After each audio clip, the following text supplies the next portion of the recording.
wonderful group of speakers. It's an honor to be with all of you, sincerely. Could we have the first image, please? You know, one of the intense pleasures of travel, as I'm sure many of you have experienced, is the opportunity to live amongst those who have not forgotten the old ways, who still feel their past in the wind, touch it in stones polished by rain, taste it in the bitter leaves of plants. And just to know that in the Amazon, jaguar shamans still journey beyond the Milky Way, or that in the high Arctic, the myths of the Inuit elders still resonate with meaning, or that in the high Himalaya, the Buddhists still pursue the breath of the Dharma, is to remember the central revelation of anthropology, and that is the idea that the world into which you were born doesn't exist in some absolute sense, but is just one model of reality, the consequence of one particular set of adaptive choices that your lineage took, however successfully, many generations ago. But whether it is a voodoo acolyte in Haiti, a yak herder in the slopes of Chomolungma, an eagle hunter of central Kazakhstan, or a thunderhoof shaman of Mongolia, all of these peoples teach us that there are other ways of being, other ways of thinking, other ways of orienting yourself in social, ecological, spiritual space. And that's an idea that, if you think about it, can only fill you with hope. Now, together, the myriad of peoples of the world make up a cultural web of life that envelops the planet and is as important to the well-being of the planet as is the biological web of life that you know so well as a biosphere.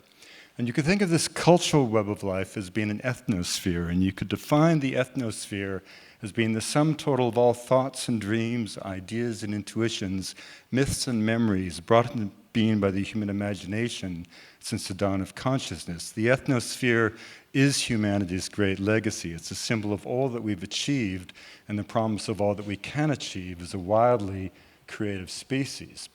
But just as the biosphere is being severely eroded, so too is the ethnosphere, but if anything, at a far greater rate. No biologist, for example, would dare suggest that 50% of all plant and animal species are moribund, and yet that, the most apocalyptic scenario in the realm of biological diversity, scarcely approaches what we know to be the most optimistic scenario in the realm of cultural diversity. And the great indicator of that, of course, is language loss. When each of you were born, there were 7,000 languages spoken on Earth. Now, language is a flash of the human spirit. It's the vehicle through which the soul of every culture comes in the material world. Every language is an old-growth forest of the mind, a watershed of thought, an ecosystem of social and spiritual possibilities. And of those 7,000 languages spoken the day that you were born, by absolute academic consensus, fully half aren't being whispered into the ears of infants. They're on the way to extinction. Now, there are many people who say, wouldn't the world be a better place if we all spoke one language? Wouldn't communication be facilitated? And my answer to that is always to say, what a great idea. But let's make that universal language a nuptatak.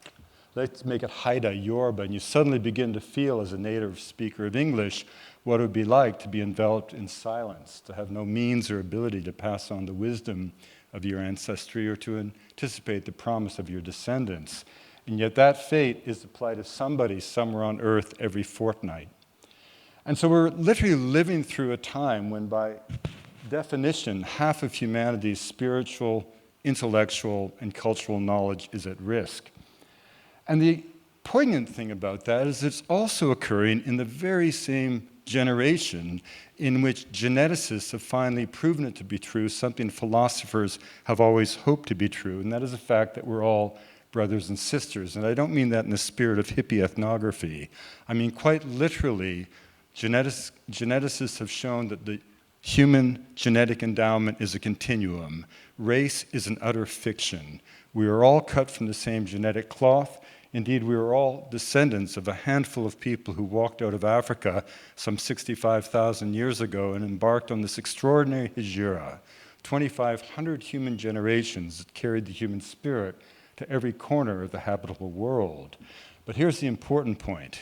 If we're all cut from the same genetic cloth, we all share, by definition, the same genius. And whether that genius is invested into technological wizardry our great achievement, or by contrast, put into the challenge of unraveling the mystic threads of memory inherent in a myth, is simply a matter of choice and cultural orientation. There is no hierarchy in the affairs of culture. That old 19th century idea that we somehow went from the savage to the barbarian to the civilized of the Strand of London has been utterly ridiculed by modern science, shown to be as much a colonial conceit as the idea of clergymen in the 19th century, that the earth was but 6,000 years old. So in the stunning affirmation of the human spirit, genetics has come to the fore to prove the validity of the central core tenet of social anthropology, which is cultural relativism. And what this means is that the other peoples of the world aren't failed attempts at being you. They're not failed attempts at being modern. Every culture, by definition, is a unique answer to a fundamental question. What does it mean to be human and alive? When the peoples of the world answer that question, they do so in 7,000 different voices. And those voices collectively become our human repertoire for dealing with the challenges that will confront us in the coming centuries. Every culture has something to say. Each deserves to be heard, just as none has a monopoly on the route to the divine. The challenge becomes, what do you do about it? You know, if you're a biologist and you identify an area of high species endemism, you seek to create a protected area. But you can't make a rainforest park of the mind. Change is the one constant of human experience. All cultures everywhere are always dancing with new possibilities for life.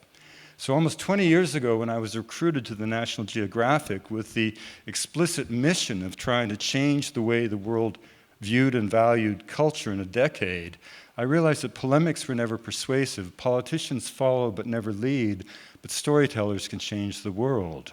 So I embarked, in a way, into the Ethnos Sphere to try to bring our global audience into direct encounter with societies whose structures, beliefs, intuitions were so inherently dazzling that you couldn't help but come away with a new appreciation of the wonder of culture.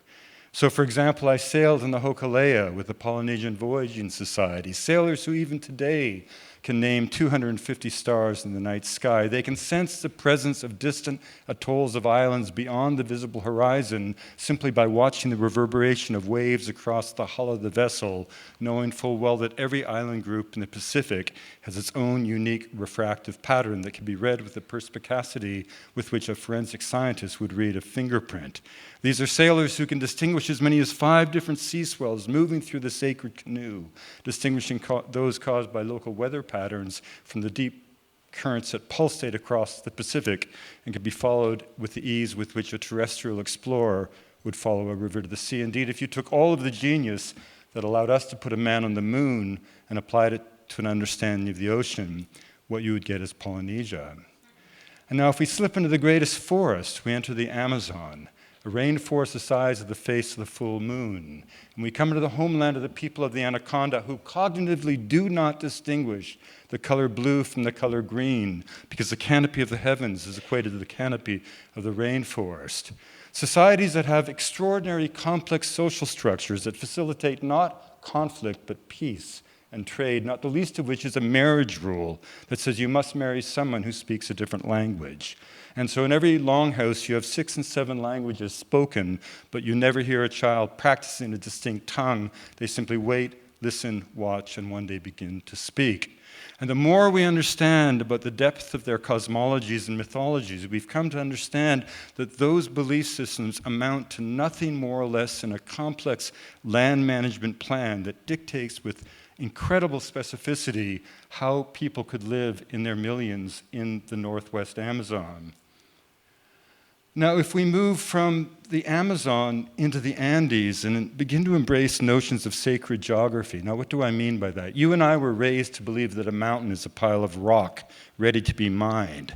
That makes us very different than my godchildren raised to believe that a mountain is an Apu deity that will direct their destiny. It's not who's right and who's wrong. The interesting point is the metaphor that defines the ecological footprint of the particular culture. In the Andes, everything is based on reciprocity.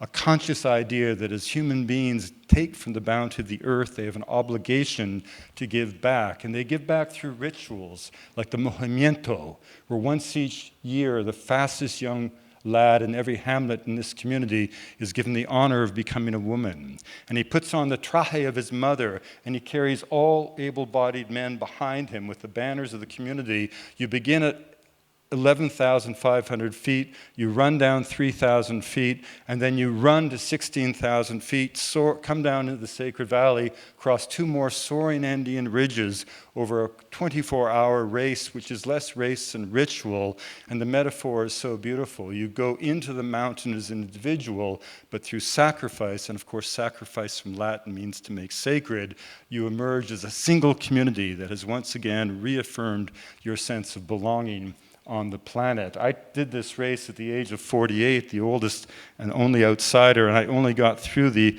24-hour ordeal by chewing more coca leaves than anyone has chewed in the 4,000-year history of the plant. But these regional events become pan-Andean in these sacred events like the Coiriti, thousands of indigenous people converging on a sacred valley, bringing the crosses from their communities in the shadow of Ausangati, the most sacred mountain of the Inca. Or here in the Sierra Nevada de Santa Marta, the complex of societies that in the bloodstained continent were never conquered by the Spanish, the elder brothers, the Wiwa, Cancuano, Kogi, and Araucos, to this day ruled by a ritual priesthood, but the training for the priesthood is extraordinary.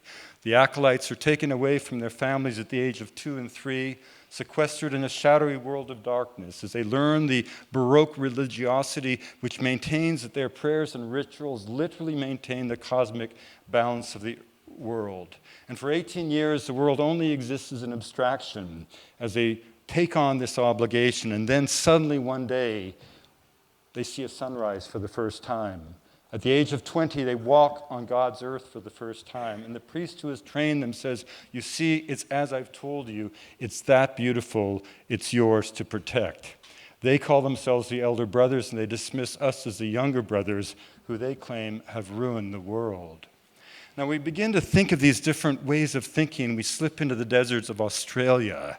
And here we meet a people who had no interest in change whatsoever, which is exactly why they so deeply offended the British, who in their inimitable way simply began to shoot them. And in fact, as recently as 1902, it was debated in Parliament in Melbourne, Australia, as to whether or not Aboriginal people were human beings or not. In fact, all that was going on was a devotional philosophy beyond the reach of the colonists, and that was a dreaming. And the dreaming wasn't a dream. It was the idea that the world around you both exists and is constantly waiting to be born in the realm of the ancestors. It wasn't that these people had no interest or ability to change, they had no interest in change. There was a civilization of stasis. The entire purpose of life in Australia wasn't to change anything, but rather to do the ritual gestures deemed to be necessary to keep the world exactly as it had been at the time of the rainbow serpent. It would be as if all of Western intellectual conviction had been focused on pruning the shrubs in the Garden of Eden to keep it just as it was when Adam and Eve had their fateful conversation. Now, I'm not saying who's right and who's wrong. Had we followed that devotional trajectory, we would not have put a man on the moon. But on the other hand, we wouldn't be talking about climate change and our capacity to transform the biophysical support systems of the earth. So we have this idea that these cultures, quaint and colorful, are destined to fade away as if by natural law, as if they're failed attempts at being modern. Nothing could be further from the truth. Technology is never a threat to culture. Change is never a threat to culture. What is a threat to culture is power. In every case, these are not fragile societies, they're dynamic living peoples being driven out of existence by identifiable forces. And that's actually an optimistic observation, because if human beings are the agents of cultural destruction, we surely can be the facilitators of cultural survival. If we slip for a moment into the homeland of the last nomadic people of Sarawak, who suffered the highest rate of deforestation ever in the history of humanity, within a single generation, a way of life morally inspired, inherently right, was crushed along with the forest that gave it birth. These are nomadic peoples. There is no word for thank you in their language. Sharing is an automatic reflex. I once gave a cigarette to an old woman and watched as she tore it apart to distribute the individual strands of tobacco equitably in the encampment, rendering the product useless, honoring her obligation to share. And now their homeland has been reduced to rubble. The once clear rivers run so thick with silt that it seems as if half of Borneo is slipping away to the South China Sea. But if crude industrial intrusions are one affliction, ideology is the worst, be it the ubiquitous cult of modernity or the Marxist madness of Beijing. If we slip for a moment into Tibet, where I spent a great deal of time, what was it that obsessed Mao Zedong, the man incidentally responsible for the murder of more of his own people in his lifetime than Hitler and Stalin put together? When he whispered into the ears of a young Dalai Lama that all religion was poison, the Tibetans knew what was coming. And when the jackboot of the Chinese finally reached Lhasa in 1959, 1.2 million people would be murdered for their religious faith, 6,000 sacred temples destroyed to dust. And what was it about the Dharma? All life is suffering. By that, the Buddha didn't mean that all life was negation. He meant that shit happens. The second of the Noble Truths was simply the idea that the cause of suffering is ignorance. By that, the Buddha didn't mean stupidity. He meant the tendency of human beings to cling to the cruel illusion of our own centrality in the stream of divine existence.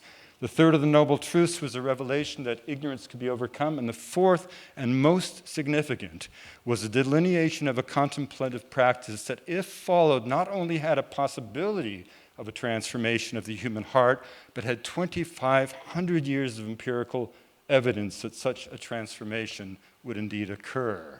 I made a film called The Buddhist Science of the Mind, where I traveled with the Tibetan Amshi doctor as part of his 7 years of medical training, spent 1 full year in solitary retreat in this cave. With us was Mathieu Ricard, the legendary photographer, philosopher, translator of His Holiness the Dalai Lama.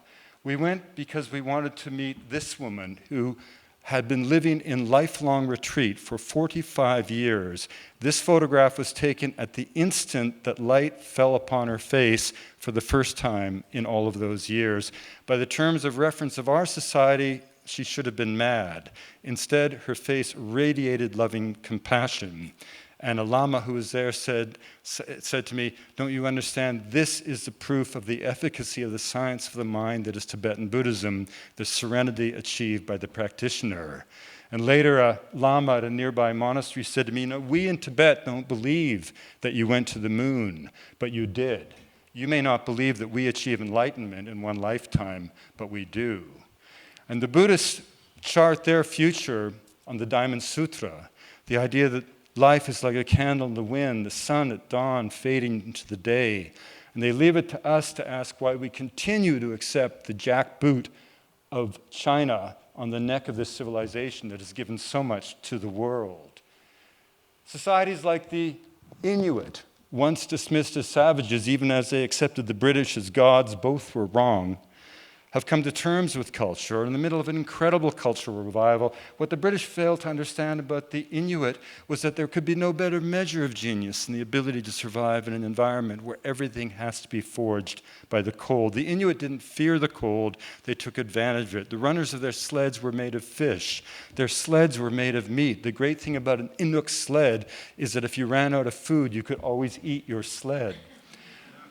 This is a photograph I took 250 miles out on the sea ice near Igloolik in the central Canadian Arctic. That night, the temperature dropped to minus 65 Celsius. And incidentally, this is where cultural anthropology was born. Franz Boas, a physicist, up there realizing how helpless he was in an environment where they were so qualified. And that's when he realized everything we now know to be anthropology. So in the end, we have to ask the question, what kind of world do we want to live in?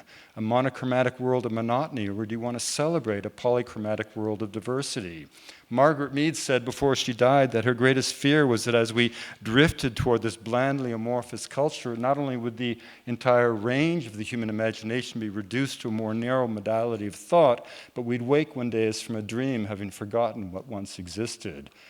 All of this matters not because of human rights, certainly not because of nostalgia, but because of geopolitical survival and stability. Culture is not trivial. Culture is not decorative. Culture is the body of moral and ethical values that every society wraps around each individual to keep at bay the barbaric heart that history teaches us lies within all of us. It is culture that allows us to make sense out of sensation, find order and meaning in the universe, to do what Lincoln said, always seek the better angels of our nature. And if you want to know what happens when culture is lost and people lose those constraints, you simply have to look around the world at the points of horror around the planet. We're not talking about the traditional versus the modern. It's about the rights of free people to choose the components of their lives. It's not an act of nostalgia. It's about asking what kind of world are we going to live in, and how do we find ways that all human beings can benefit from the genius of modernity without that engagement demanding the death of their ethnicity. Because in the end, we need the prayers of these young Tibetan monks, just like we need the wayfinding of the Polynesians, and all these multiple skill sets of the spirit, the body, the heart, and the soul expressed by the cultures around the world, because together they become our collective geography of hope. Thanks very much.